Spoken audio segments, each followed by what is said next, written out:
With Esteban Ocon leaving the team by the end of 2025 and joining Haas for next season, and Carlos Sainz joining Williams next season, there is still a seat left on the Alpine Formula One team.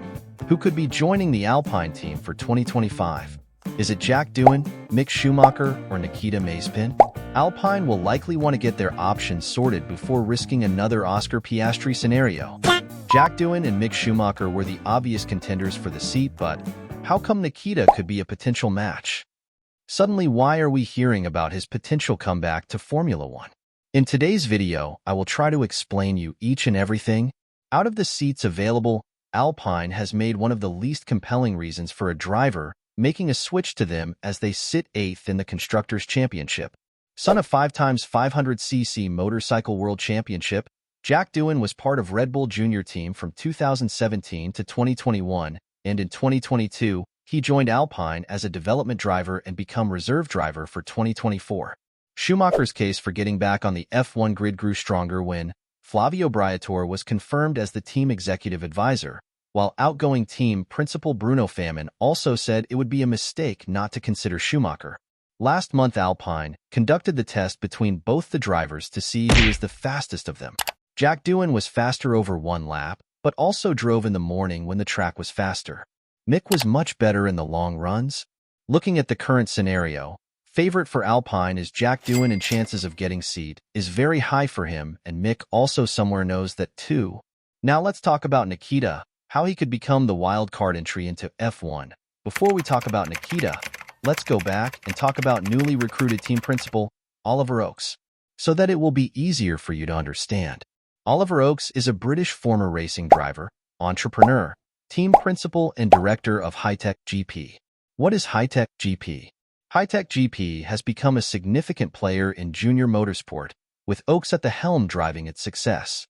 His dedication to fostering new talent and pushing the boundaries of the sport continues to define his career and the trajectory of Hi-Tech GP. Oakes' vision for Hi-Tech GP extends beyond current achievements.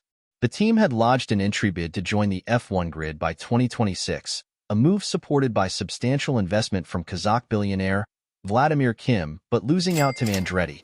But let us understand how this move can transpire in a domino effect in favor of Nikita. Following Oakes' appointment, multiple reports suggested that a merger between Alpine and Hi-Tech is on the horizon. Let me also remind you that Hi-Tech's bid to enter F1 last year was rejected by the governing body, the FIA. But probably they found a different route to realize their dream. Hi-Tech and Mr. Kim are now keen to enter F1 via the Alpine route, giving rise to rumors that Renault could sell the team to Hi-Tech. Nikita Mazepin's father Dmitry has long been rumored to be one of the investors in Hi-Tech with the incoming team principal Oakes. Though Alpine is in no need of a cash injection or financial savings because of the investments they raised from the likes of Ryan Reynolds and Travis Kelce, etc., one cannot rule out the Hi-Tech possibility because of the steep downfall. And if that is the case, Nikita Mazepin may find an Uralkali, like way back to F1. Now let's talk about Nikita.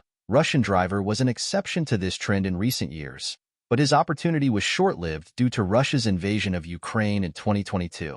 Despite being dismissed earlier, Mazepin's career in Formula One was not particularly successful. He participated in every Grand Prix in 2021, but failed to earn any points. Talking about Mick Schumacher, having spent 2 seasons on the grid with Haas, it looks as if the German will once again miss out in the 2025 championship. He is not giving up on a Formula One comeback, adamant that until everything is completely closed, his focus is on that. Joining Mercedes as a reserve driver when his time with Haas ended abruptly at the end of the 2022 season, Schumacher extended his Formula One ties when he signed with Alpine as part of their World Endurance Championship team. Schumacher says, I do hear a lot of people are interested in WEC.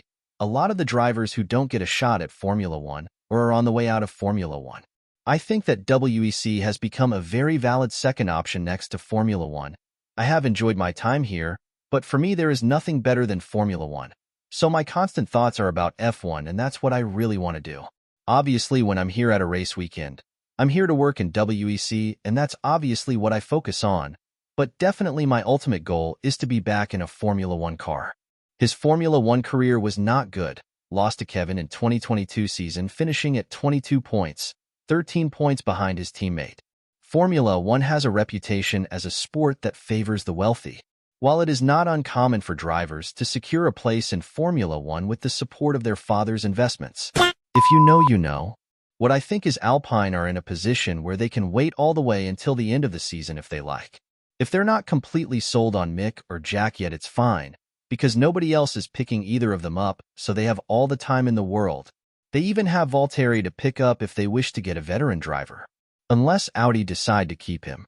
After all, which would be a smart move for them. There are several races left in the 2024 season to decide, but Alpine will likely want to get their options sorted before risking another Oscar Piastri scenario. What do you think? What should Alpine do? Let me know in the comments section below.